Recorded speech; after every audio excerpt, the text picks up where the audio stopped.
Ladies and gentlemen, let me ask you something. How much of your life have you given away just by reacting? Somebody cut you off in traffic, and now your whole day is ruined. Somebody talks behind your back, and now you're questioning your worth.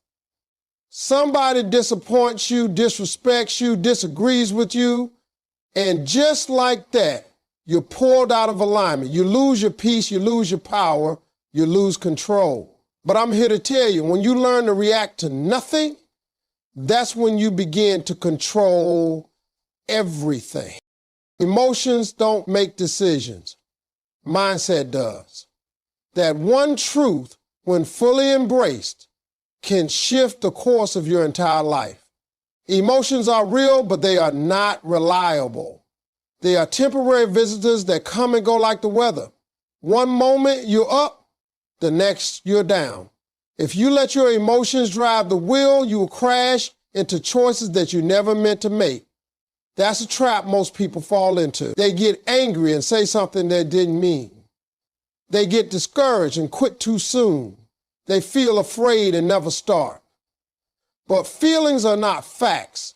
They are signals, not commands. You can feel everything and still choose to move in a direction that aligns with your goals, your purpose, and your future. People who win in life are not the ones who never feel emotional. They're the ones who don't follow every emotion. They recognize the feeling, but they choose the mindset. It's the mindset that reminds you that temporary pain doesn't justify permanent decisions. It's the mindset that says you don't have to respond to everything that bothers you. It's the mindset that tells you to keep going even when nothing around you is changing. That kind of thinking doesn't come by accident. It comes through discipline. It comes through building a gap between stimulus and response. Something happens, and instead of reacting immediately, you pause, you breathe, you assess, you remind yourself of who you are and what you're building, and you act from that place, not from the emotional impulse of the moment. Your mindset is your operating system. It's the foundation of your decisions, and just like a computer, if your mindset is infected with unchecked emotions, every program you run will glitch. Your relationships will glitch. Your business will glitch. Your progress will glitch. Because when emotions run wild, logic shuts down. Your focus narrows, your world gets small, you start making survival choices instead of strategic ones. But when your mindset is clear and your emotions are in check, you have the space to see the big picture. You understand that just because you feel offended doesn't mean you have to act offended. Just because you feel fear doesn't mean you have to retreat. Just because you feel pressure doesn't mean you have to fold. Developing a strong mindset means you don't let feelings become your facts. It means you stay grounded when everything around you wants to pull you off center. People will try you. Life will test you. Circumstances will come at you sideways. But your mindset is what allows you to respond with clarity and power instead of chaos and pain. The world doesn't need more emotional reactors. It needs more intentional thinkers. The more people who can experience the storm without becoming the storm. More people who can take a breath before they take action. You can cry and still be courageous. You can be hurt and still choose healing. You can feel overwhelmed and still show up with purpose. That's the power of mindset over emotion. And when you get to the place where your decisions are no longer controlled by your immediate emotions, but led by your long-term vision, that's when you start to take control of your life. That's when your direction becomes steady, your goals become reachable, and your peace becomes untouchable. Because emotions may visit, but they don't get to drive. You acknowledge them, but you don't surrender to them. Mindset becomes your compass. It becomes your anchor.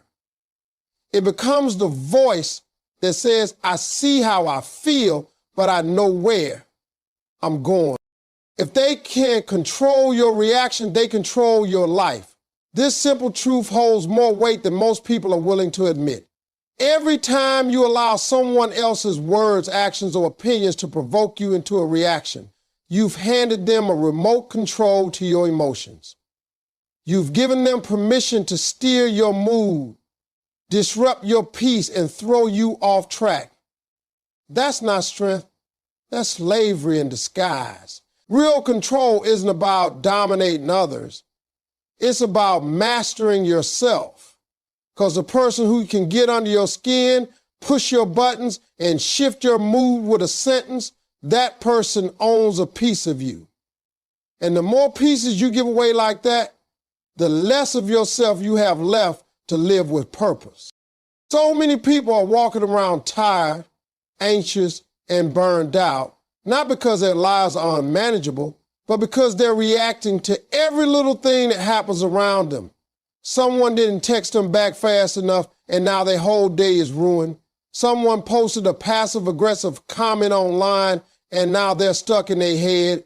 Someone disrespected them once, and they can't stop replaying it. That's not living. That's being emotionally hijacked.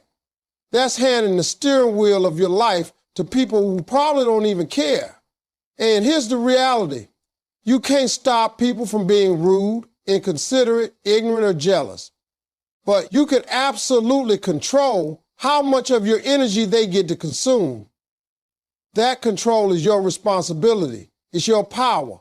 And nobody should have access to it unless you give it to them. When you understand this principle, your entire approach to life changes. You stop trying to change people and start focusing on how you respond. You stop wasting time trying to win arguments, prove points, or get closure from people who were never meant to understand you. You start protecting your peace like it's your most valuable asset, because it is.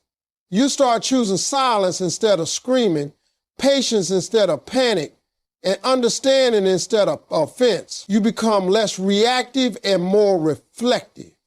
And in doing so, you build emotional discipline, the kind that says, I decide how I feel today, not them. The reactions are natural, but they don't have to be automatic. You can pause, you can think, you can choose a different direction. That pause is powerful because it gives you space between the trigger and the response. And in that space, you take back control. You don't let someone's attitude infect your mood. You don't let a delay in your plans ruin your vision. You don't let disappointment turn into defeat. You become like water, flexible but strong, unmoved, yet still flowing toward your purpose. That kind of inner strength can't be faked. It's built through repetition, through awareness, through learning how to sit in discomfort without reacting out of it. So ask yourself, who has been controlling you? Who are you still reacting to long after they've moved on? What words, what situations, what memories are you allowing to pull you out of character? And more importantly, what would your life look like if you reclaim that control? If you learn to observe without absorbing? If you learn to respond instead of react? Because once you stop giving away that power, everything changes. Your confidence rises.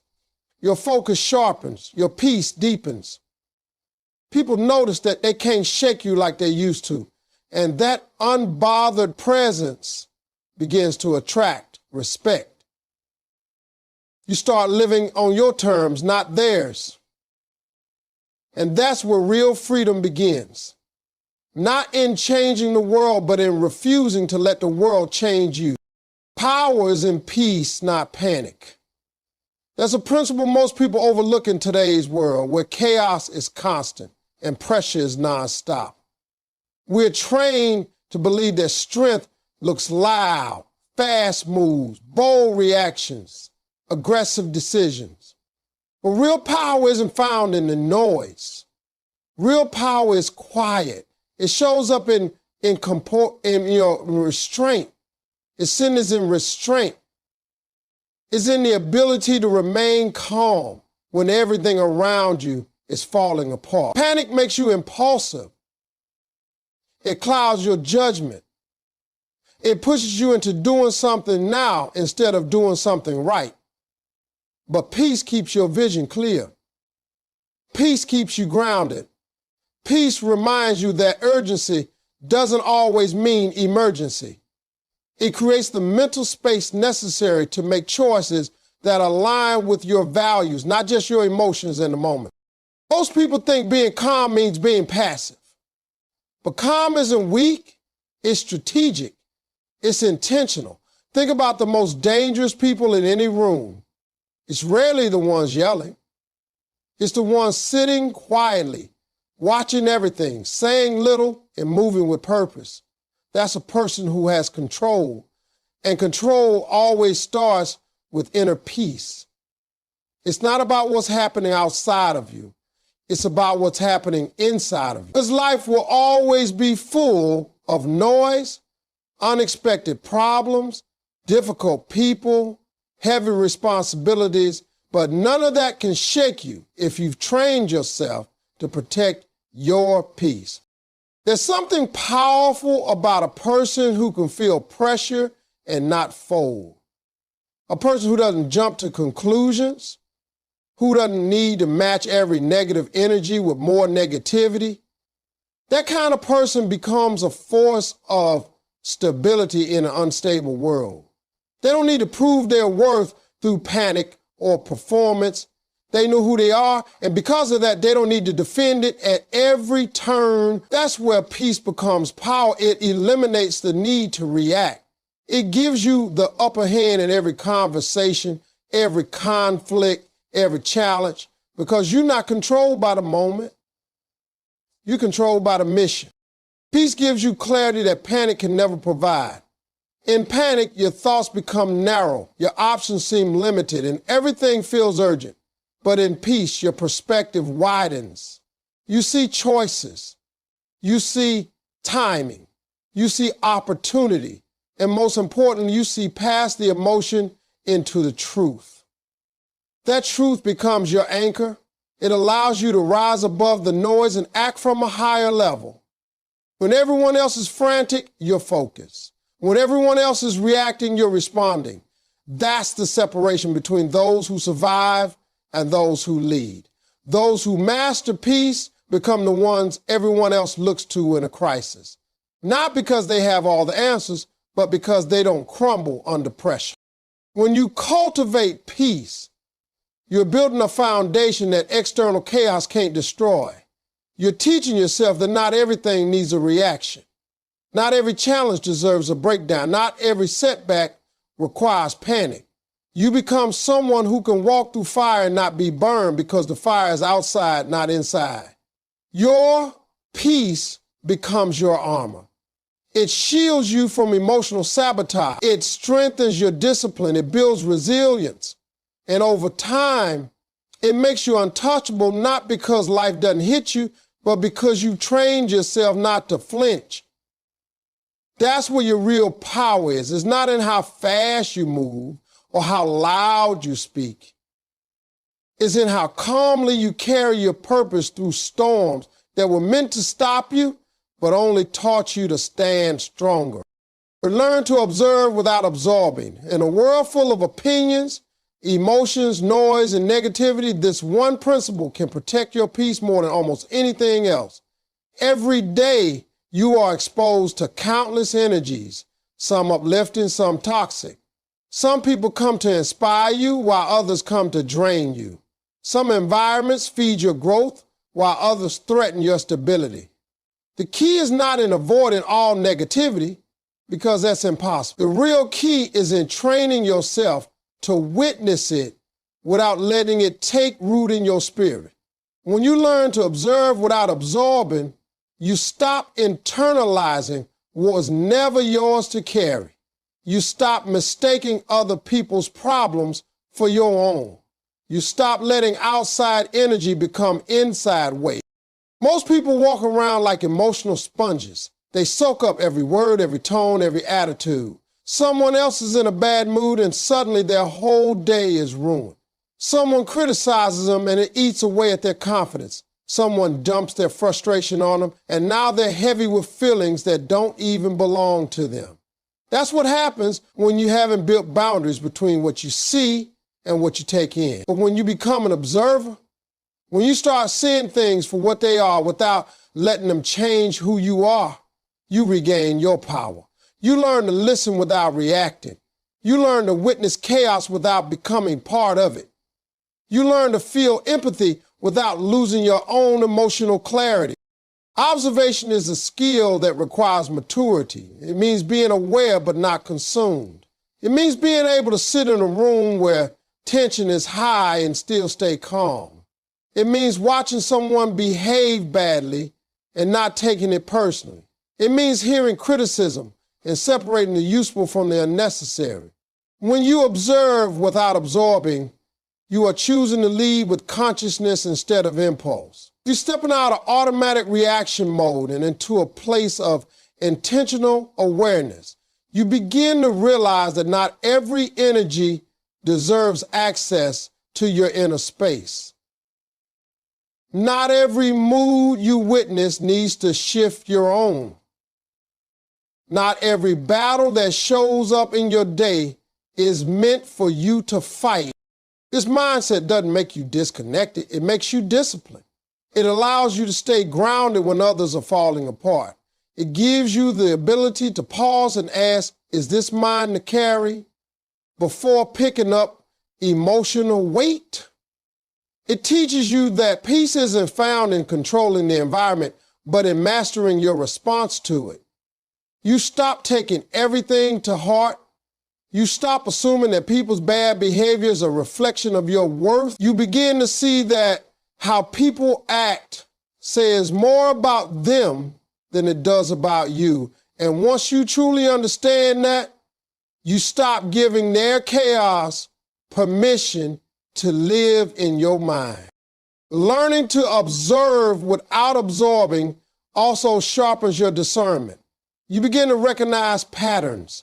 You begin to see who uplifts and who depletes. You begin to notice how your energy shifts around certain people and in certain situations. This awareness helps you make better decisions.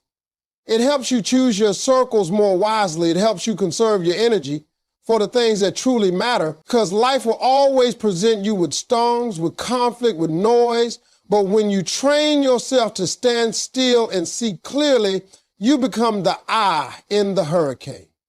Calm, clear, untouched by the winds that rage around you. You begin to carry your peace with you instead of searching for it in other people or places. You create an emotional filter that protects your focus, your spirit, and your direction. You learn to witness the world without letting it shape you, and that becomes your quiet power. Silence is the response that echoes wisdom. In a society that often equates noise with knowledge and reaction with relevance, choosing silence can feel counterintuitive. But silence holds a strength that words can't always reach.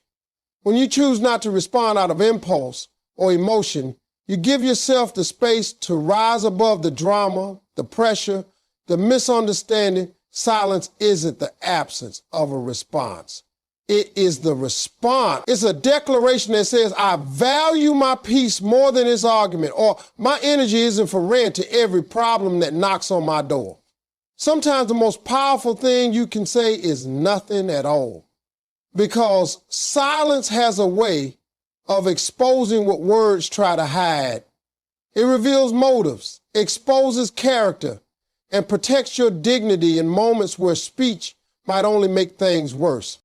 People often feel pressured to defend, to correct, to retaliate, but not everything needs a reply. Some situations don't deserve your words. Some people are looking to provoke you because your reaction feeds their need for control. The moment you respond in anger or defensiveness, they've succeeded. They've pulled you into their chaos. But silence takes that power away. It leaves the other person standing in the weight of their own behavior with nothing to grab onto. It shifts the energy. It makes them confront their own noise without your participation. That's the kind of power silence holds. It's not about weakness or retreat. It's about discipline. It's about the choice to stay aligned with your values rather than be dragged into emotional battles that only steal your time and energy. Silence is also a form of thinking. It gives your mind room to process instead of just react. In a heated moment, the loudest voices often say the least meaningful things. But the quiet ones are watching, listening, discerning. They are filtering what matters from what doesn't. They are calculating what needs to be said, if anything. They are preserving their strength for the moments that truly require it. Silence allows you to listen more deeply to others, to your own intuition, to the subtle truths hidden beneath the surface. It gives you space to make intentional moves rather than emotional ones.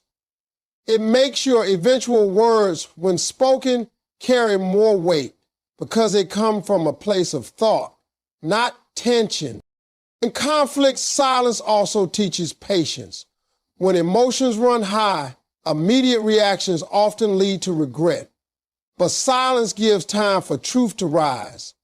It allows emotions to settle and clarity to emerge. And in that space, you may discover that many of the things you thought required your response actually don't. You realize that people who misunderstand you are often committed to that misunderstanding, and no amount of explaining will change their perspective. You begin to understand that your energy is too valuable to be wasted trying to convince people who never wanted to understand you in the first place. So you stop, you grow quiet, and in that quiet, you grow powerful. There's also a confidence in silence. When you know who you are, you don't have to argue for it. When you're secure in your intentions, you don't need to prove them to anyone. When your peace is your priority, silence becomes your shield. It guards your energy. It protects your focus. It keeps you rooted in purpose, even when provoked. And ironically, the less you speak, the more people listen when you finally do, because silence creates contrast. It signals presence. It demands attention, not by force, but by control. The kind of control that doesn't need to dominate to be felt. It just is. Strong, grounded, unwavering, that is the echo of wisdom carried through silence. Real control is staying calm in chaos. It's easy to feel strong when everything's going your way, when life is smooth and nothing is testing your patience or your limits. But the true measure of control isn't seen in comfort. It's revealed in crisis. When life comes at you fast, when the unexpected shows up uninvited, when pressure starts building and emotions start rising, that's when your discipline is put to the test. Most people fall apart in those moments. They react, they panic, they speak without thinking and act without purpose. But the person who has learned to stay calm in the midst of the storm, that person owns a different kind of power. They don't just survive challenges, they shape them. They influence the outcome, not because they control the situation, but because they control themselves. Chaos has a way of trying to convince you that you need to do something immediately, that you need to match its intensity, that you need to fight fire with fire. But that's not control. That's emotional surrender.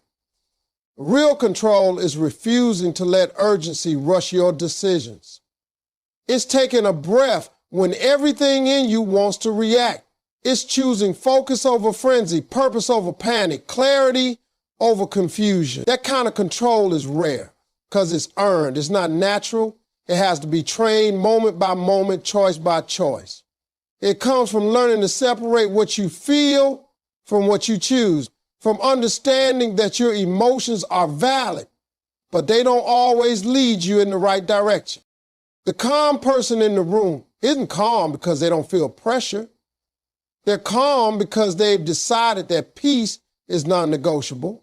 They know that losing their temper or reacting emotionally won't solve anything. They've learned that staying centered gives them the power to see what others miss. In chaos, the loudest one usually knows the least. The calm one is the one who's already 2 steps ahead, planning the next move, calculating the outcomes, protecting their energy. That's not weakness, it's wisdom. It's strategy. It's leadership. And it's something anyone can develop with enough awareness and commitment. Remaining calm doesn't mean ignoring problems or pretending everything is fine. It means choosing to respond from a grounded place. It means allowing the storm to pass through without letting it take you with it. Life will bring noise, setbacks, unexpected losses, and difficult people. There's a guarantee. But how you show up in those moments, that's your power. That's where control becomes visible. The more you practice calmness in small situations, the stronger you become when big challenges show up. You train your nervous system to slow down instead of speeding up. You train your thoughts to look for solutions, not panic. You train your voice to speak when necessary, not just when provoked. This kind of control impacts every area of your life. In relationships, staying calm builds trust. In business, it inspires confidence. In personal growth, it creates the environment where change can actually happen. People notice it. They feel it. They begin to understand that you're not just another person reacting to the world. You're someone who moves with intention, even when the world tries to pull you off course. That calmness becomes a signal that you're not to be underestimated. Because if you can't be rattled by pressure, then you can't be easily broken. You carry your own weather with you. You walk into chaos and remain unshaken, not because the situation isn't serious, but because you know that panic adds nothing, while calm adds everything.